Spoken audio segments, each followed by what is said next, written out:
Assalamualaikum guru, saya Muhtar asal Makassar, Sulawesi Selatan. Mohon izin bertanya kembali.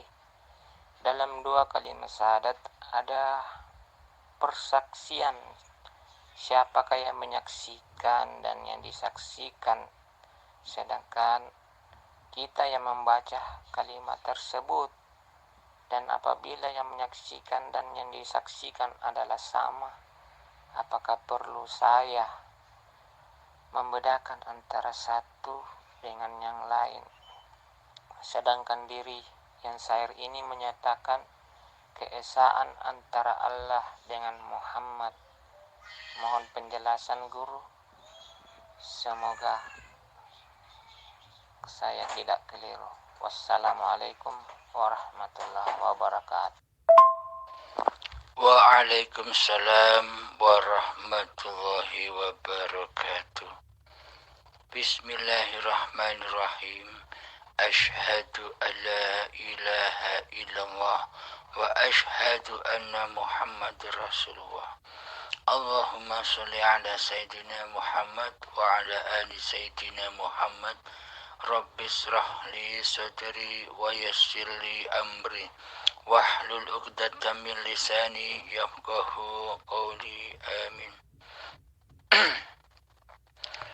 Bismillahirrahmanirrahim. Pertanyaannya, apakah bisa dibedakan di dalam persaksian kepada Allah? Alhamdulillahirrabbilalamin. Untuk mengkaji persaksian dan penyaksian, maka kita dudukkan posisinya dulu. Hamba kita fitrahkan dahulu. Bagaimanakah fitrahnya manusia? Fitrahnya manusia sesuai dengan hakikat diri sejati sifat manusianya, yakni kegoiban, ketiadaan. Inilah fitrahnya manusia. Lalu fitrahnya Allah bagaimana? Fitrahnya Allah itu wujud. Fitrahnya Allah itu hayat, jadi hidup. Selama ini kita merasa bahwa hidup ini hidup manusianya, maka hati kita selama ini belum fitrah. Karena selama ini kita tidak terasa telah mengaku-ngaku jadi Allah. Kita tidak terasa seluruh sifat-sifat Allah kita akui sebagai sifat diri kita. Inilah yang dimaksud selama ini kita belum fitrah kepada Allah. Bagaimana mungkin kita bisa beribadah dan mengabdikan diri kepada Allah, sementara diri kita belum fitrah, belum kembali ke asalnya, yakni masih pengakuan diri manusia kita yang kita tuhankan daripada pengakuan diri Allahnya sebagai pencipta diri manusia kita. Yang dikatakan bertuhan mestinya kita abdikan semuanya kepada Allah sebagai pencipta diri kita. Namun selama ini kitalah yang seolah-olah menjadi Allah karena Allahnya gaib. Bagaimana mungkin kita mau mengabdi? Bagaimana mungkin kita mau menyembah Allah, zat pencipta diri kita, sementara Allah kita gaibkan kewujudannya. Allah kita gaibkan kehidupannya. Allah kita gaibkan kekuasaannya di hati kita selama ini. Apakah ini yang disebut bertuhan? Nah, Anda bisa menilai sendiri. Jika kita bertuhan, mestinya yang paling wujud, yang paling hidup, yang paling berkuasa atas diri manusia kita, atas diri badan ini tentunya ya penciptanya dong. Allahnya dong. Yang maha wujud, yang maha hidup, yang maha berkuasa atas seluruh gerak laku badan-badan ciptaannya ini.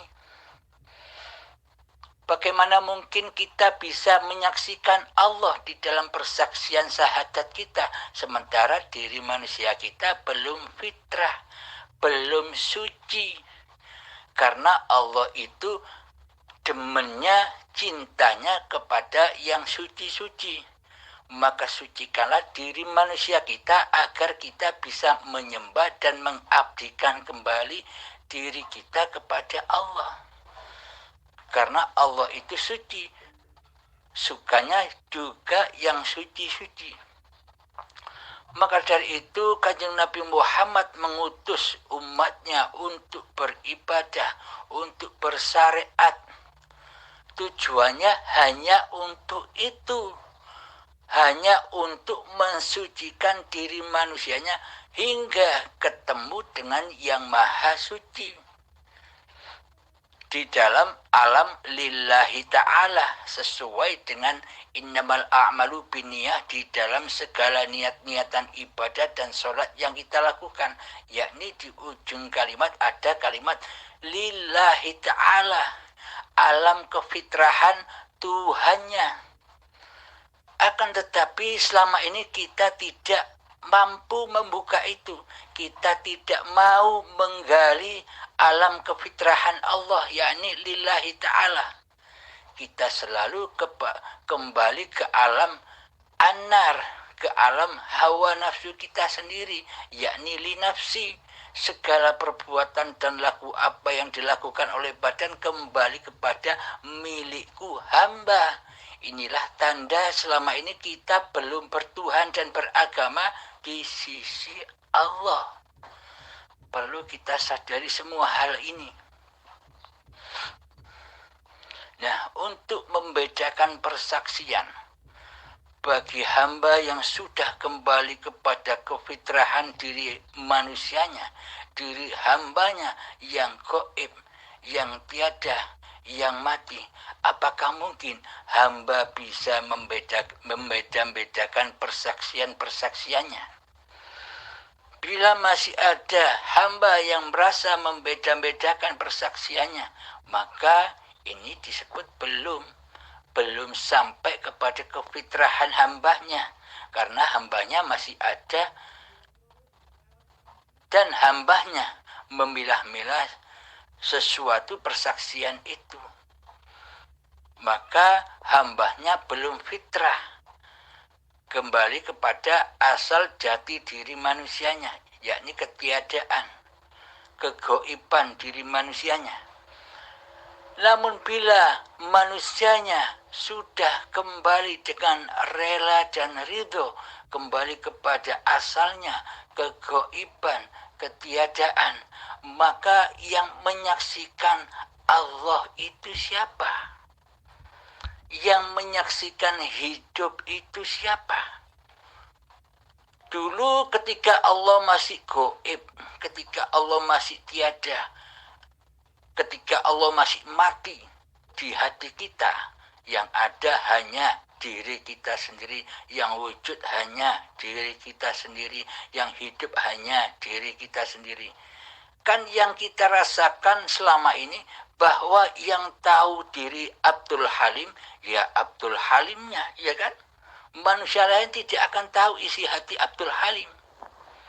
Yang tahu Abdul Halim, yang tahu hidupnya Abdul Halim, ya hidupnya Abdul Halim sendiri. Itu kejadian, keadaan ketika masih Abdul Halimnya menjadi Allah, menjadi Tuhan, menjadi penguasanya hati. Kita selama ini tidak merasa bahwa selama ini kita mengsekutukan Allah dengan diri kita. Sedang Allah kita tiadakan di hati kita, sedang Allah kita gaibkan di hati kita, sedang Allah kita tiadakan kekuasaannya sedikit pun di hati kita. sebagai pencipta diri kita, seolah-olah kitalah sebagai penciptanya dan penguasanya di dalamnya. Maka dari itu, bila sudah fitrah keadaan Abdul Halimnya kembali suci kepada ketiadaan dan kegaiban, maka yang bisa menyaksikan Allah juga Allah, zatnya sendiri. Yang bisa menyaksikan hidup, ya hidupnya Allah. Yang bisa menyaksikan kuasanya Allah, ya Allah sendiri. Yang bisa menyaksikan penglihatan Allah, ya Allah sendiri. Yang bisa menyaksikan pendengaran Allah, ya Allah sendiri. Semuanya Allah yang bisa menyaksikan zatnya sendiri. Yang bisa menyaksikan badan-badan atau Muhammad Rasulullah ini siapa? Ya Allah sendiri. Jadi Muhammadnya sudah kembali kepada kefitrahannya, ketiadaannya. Inilah yang dimaksud syahadat tunggal, yakni Muhammad, Ahmad bila mim, Ahmad tanpa mim, yakni Ahad. Ketika Muhammad masih ada, maka kita menyaksikan hidup dan badan ini satu padu beraktivitas di dalam kehidupan ini. Jadi penguasanya ya Allah sendiri, yang mengutus Muhammad Rasulullah, yang mengutus badan ini untuk berlaku segala keadaan yang diperlakukan oleh penciptanya.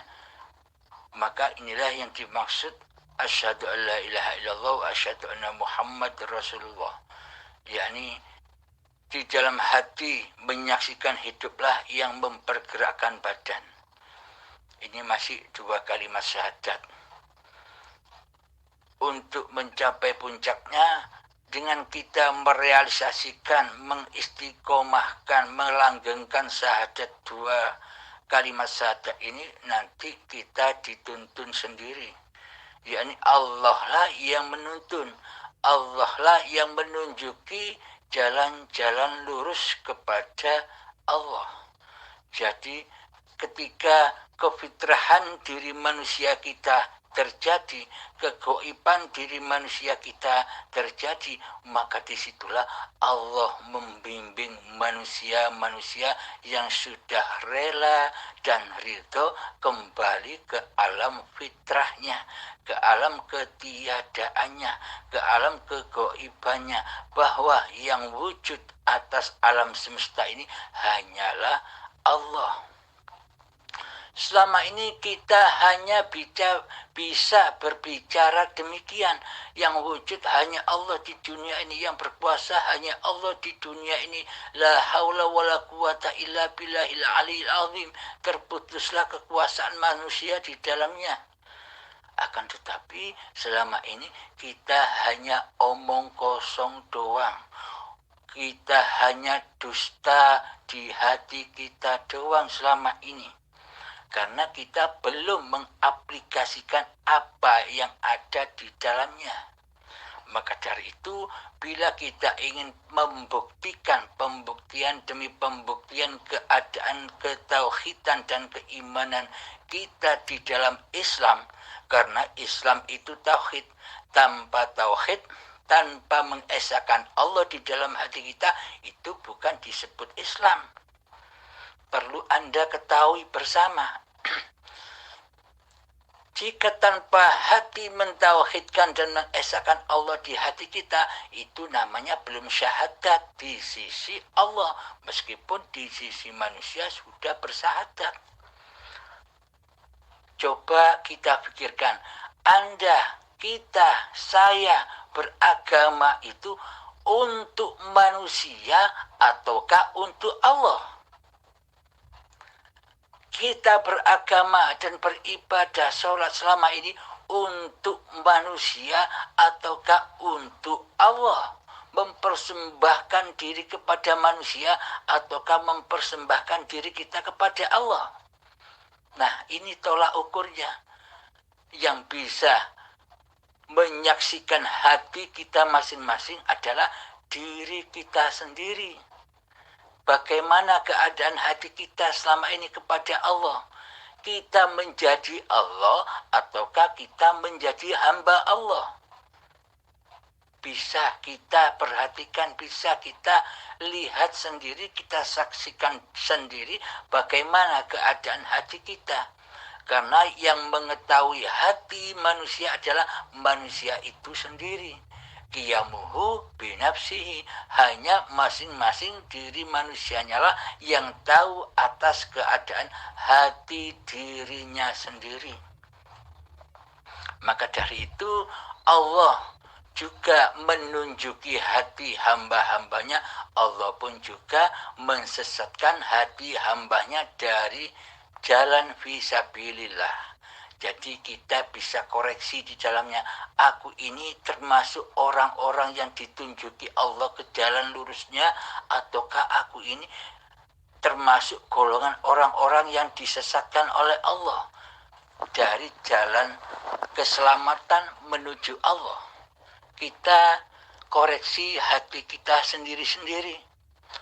Maka dari itu sadarilah betapa pentingnya agama dan bertuhan ini. Bukan hanya untuk profil-profil pribadi saja, untuk profil kemanusiaan saja, iman dan bertuhan ini. Karena kita bertuhan dan beragama hanya untuk Allah, bukan untuk manusia, bukan hanya untuk disanjung-sanjung manusia. Maka sanjunglah Allah ketika hati kita sudah berpasrah diri kepada Allah. Bagaimana mungkin kita berpasrah diri kepada Allah sedangkan diri kita selama ini belum kenal Allah? Kan tidak mungkin. Ketika orang ditanya, wahai fulan, bagaimana ibadahmu selama ini kepada Allah? Kira-kira diterima semua apa tidak? Kebanyakan orang menjawab begini, saya tidak tahu, saya pasrahkan kepada Allah saja. Nah, jawaban pasrah kepada Allah. Bagaimana mungkin dikatakan pasrah kepada Allah sedang sementara keadaan hati kita belum fitrah kepada Allah. Di dalam hati kita keadaannya masih menjadi Tuhan daripada Allah, merasa diri yang paling wujud daripada wujudullah. Bagaimana mungkin bisa pasrah? Maka pasti semuanya akan jatuh pasrah kepada hawa nafsu kita sendiri, dibakar di dalam anarnya hawa nafsu kita sendiri selama ini. Maka dari itu marilah kita sadari bersama bertuhan dan beragama ini, karena untuk inilah manusia dicipta, hanya untuk menyaksikan Allah, hanya untuk mengabdi kepada Allah. Wa ma khalaqtul jinna wal insa illa liya'budun. Tidak kuciptakan jin dan manusia hanyalah untuk mengabdi kepadaku, hanyalah untuk menyaksikanku sebagai Tuhan, tidak untuk menjadi Tuhan. Selama ini kan kita yang jadi Tuhan. Allah kita gaibkan, malah diri kita yang berasa jadi Tuhan, yang berasa wujud, yang berasa hidup, yang berasa berkuasa. Tapi kita tidak menyadarinya selama ini, karena mata hati kita selama ini buta.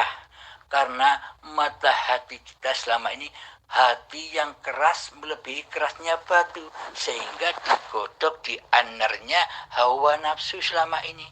Kita selalu takut dan bingung menghadapi persoalan-persoalan dunia, karena kita disiksa di dalamnya. Selagi kita mencintai sesuatu, maka kita akan disiksa di dalamnya. Alhamdulillahirabbil alamin.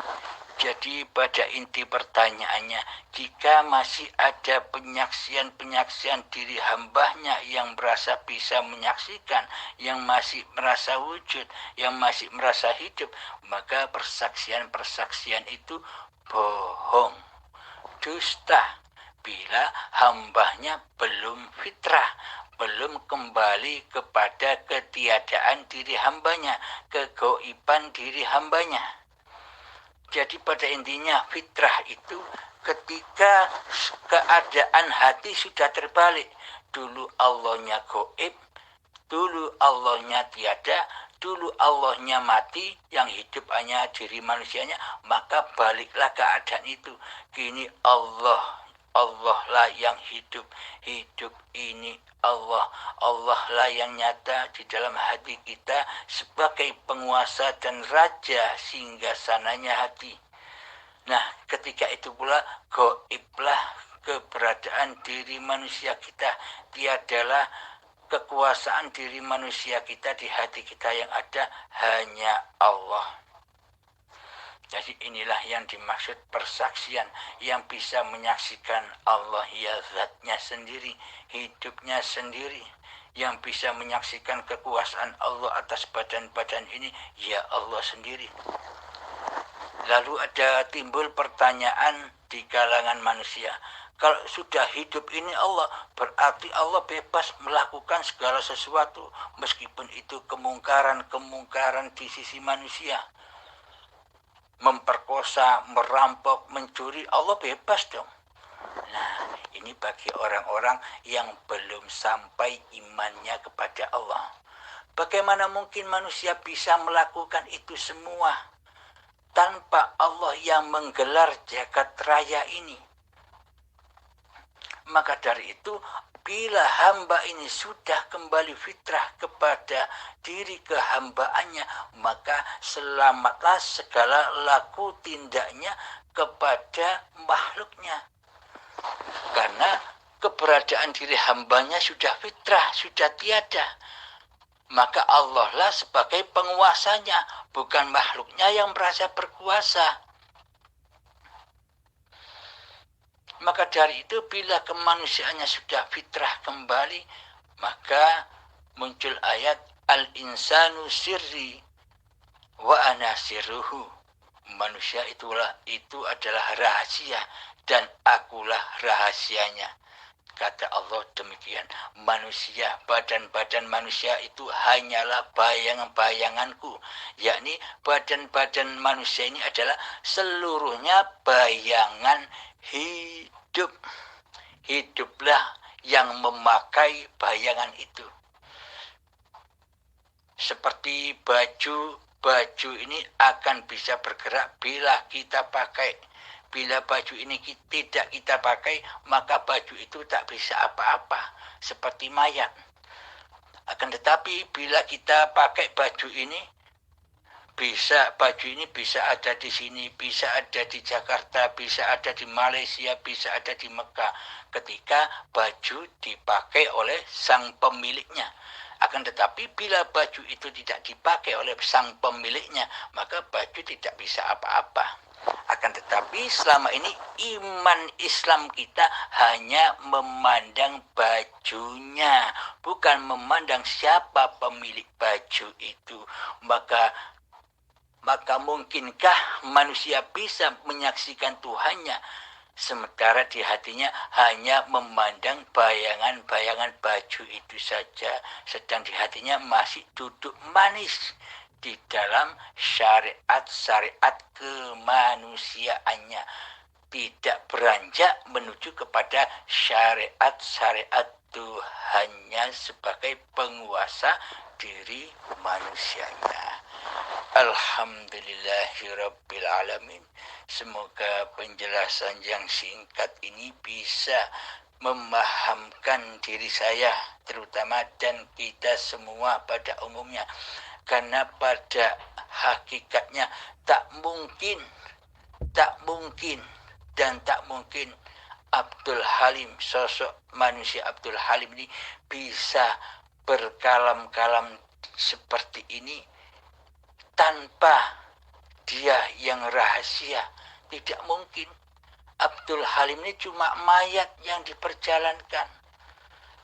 Abdul Halim ini sebagai yang diutus hidup. Sama halnya dengan Anda semua, hanyalah diutus hidup. Anda tidak akan bisa berlaku apa-apa. Jangankan berlaku apa-apa, berkedip mata saja tak akan bisa. Menggerakkan tangan saja tak akan bisa tanpa dipakai oleh pemiliknya, yaitu Hayatullah. Jadi yang bisa memaparkan Allah, ya Allah, yang tahu rahasia Allah, ya Allah. Jangan sekali-kali Anda memandang sosok Abdul Halimnya yang mampu bisa menceritakan seperti ini. Janganlah Anda memandang sosok Abdul Halim manusianya yang bisa mengetahui rahasia-rahasia Allah. Anda akan tertipu, Anda akan terhalang oleh sosok kemanusiaan Abdul Halimnya bila Anda menyaksikan kulitnya.